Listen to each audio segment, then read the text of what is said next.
Tohle je barevná tiskárna Xerox Color Cube, která výrazně snižuje náklady na barevný tisk. Klient chtěl obyčejnou direct mailovou kampaň.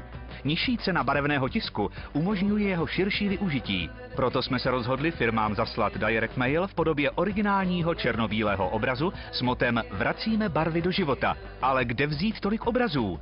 Proto vzniknul projekt Artis Pictus. Soutěžní happening výtvarných škol na téma Svět bez barev přímo v historickém centru Prahy. Díky zapojení známých umělců, jejichž obrazy byly následně vydraženy ve prospěch nevidomých, jsme získali pronájem prostor pouze za symbolickou cenu. Soutěžní obrazy byly vystaveny v Kongresovém centru Praha a v hlasovací webové galerii na www.artispictus.cz.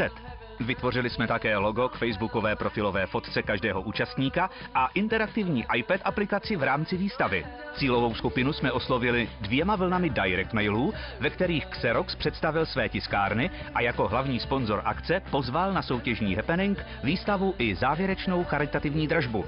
Pomocí follow-up calls jsme následně definovali několik set nejžhavějších zájemců o akci a produkt a těm pak obchodní zástupci Xerox osobně darovali originální obraz a současně jim představili výhody tiskáren Xerox. Získali jsme 378 obrazů, které jsme darovali zájemcům z řad cílové skupiny.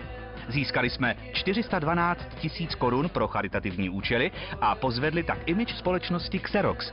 46 101 návštěvník hlasoval na www.artispictus.cz. Projekt Artis Pictus zdarma vygeneroval mediální prostor v hodnotě téměř 3 miliony.